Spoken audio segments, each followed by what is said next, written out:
2007 সালে আইফোনের launching event একজন সাংবাদিক মঞ্চে দাঁড়ানো অ্যাপেলের প্রতিষ্ঠাতা স্টিভ জবসকে জিজ্ঞাসা করেছিলেন, অ্যাপেল লোগোতে কামড়ের চিহ্ন কেন?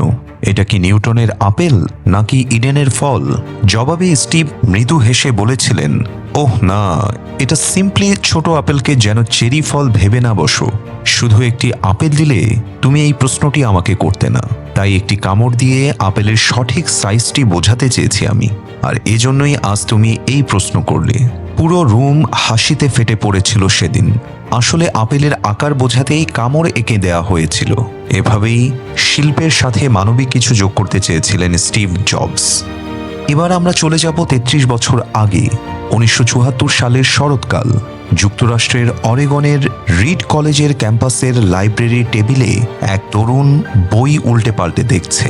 চুল এলোমেলো, পায়ে স্যান্ডেল, চোখে অদ্ভুত এক জেদ। নাম তার Steve jobs. Mister jobs, calligraphy শিখে তুমি কি করবে? লাইব্রেরিয়ান মেয়েটি, যার নাম অ্যাডনা, বিরক্ত কণ্ঠে জিজ্ঞেস করছিলেন। ম্যাডাম, আমি লয়েড রেনল্ডসের ক্লাসটা মিস করতে চাই না। জবস শুধু হেসে বলেছিলেন। টিউশন ফি দিতে না পারায় তাকে কলেজ ছাড়তে হয়েছে কিছুদিন আগে, কিন্তু নিয়ম ভেঙে তিনি শুধু মিস্টার রেনল্ডসের এই একটি ক্লাসেই আসেন। অন্যদিকে বিখ্যাত ক্যালিগ্রাফিস্ট রেনল্ডস ক্লাসের বোর্ডে ক্যালিগ্রাফি আঁকছিলেন। জবস লাইব্রেরি থেকে এসে চুপচাপ বেঞ্চের শেষে বসলেন। রেনল্ডস বিরক্ত হয়ে বললেন, আমার ক্লাসে ক্রেডিট ছাড়া কেউ বসতে পারবে না। জবস আত্মবিশ্বাসের সাথে বললেন, স্যার, আমি শুধু শিখতে চাই। ভবিষ্যতে কম্পিউটার সায়েন্সে ফন্ট ডিজাইনের প্রয়োজন হবে। আমি ক্যালিগ্রাফি শিখতে চাই। দয়া করে আমাকে বের হয়ে যেতে বলবেন না। জবসের আত্মবিশ্বাস, অনুনয় এবং শেখার আগ্রহ দেখে সেদিন থেকে শুরু হলো অধ্যাপক আর এই ড্রপ আউটের অদ্ভুত বন্ধুত্ব।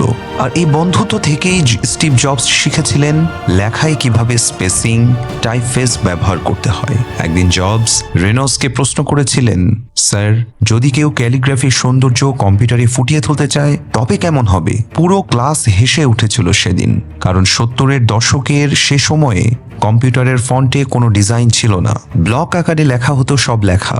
সাল 1977, লস অ্যাঞ্জেলসে অ্যাপেলের প্রথম অফিসে তুমুল তর্ক হচ্ছিল ডিজাইনার রব জেনফ আর স্টিভ জবসের মধ্যে। জবস জেনফের তৈরি ফন্ট দেখে বলেছিলেন, ফন্টটা এক কথায় ভয়ানক, মনে হচ্ছে কোনো রোবট লিখেছে। জেনফ বললেন, কম্পিউটার ফন্ট তো এমনই হয়। জবস শান্ত হয়ে বললেন, না, এটা হতে হবে হাতে লেখার মতো উষ্ণ। তুমি মটার টেক্টোরা ফন্ট ব্যবহার করো। আর এভাবেই প্রথম অ্যাপেল লোগোতে এবং ফন্ট হিসেবে মটার টেক্টোরা ফন্ট ব্যবহার করা হয়েছিল, যা হাতে লেখার মতো মনে হতো। এরও 7 বছর পর 1984 সালে ম্যাকিনটশের ঐতিহাসিক লঞ্চ ইভেন্ট। স্ক্রিনে ফুটে উঠল হ্যালো, প্রথম কম্পিউটার, যার ফ্রন্টে ফুটে উঠেছিল সৌন্দর্যবোধ আর মানবিকতা। আর এসবই সম্ভব হয়েছিল স্টিভ জবসের, জেমস রেনল্ডসের ক্যালিগ্রাফির সেই ক্লাসের কারণেই। রেনল্ডসকে আজীবন স্টিভ জবস ক্যালিগ্রাফিস্ট হিসেবে তার অ্যাপল এবং ম্যাকিনটশের ফন্টের গুরু হিসেবে মেনে চলেছেন এবং শ্রদ্ধা করেছেন। আর এভাবেই স্টিভ জবস প্রমাণ করেছিলেন প্রযুক্তি আর শিল্পের মেলবন্ধনই পারে বিশ্বকে বদলে দিতে।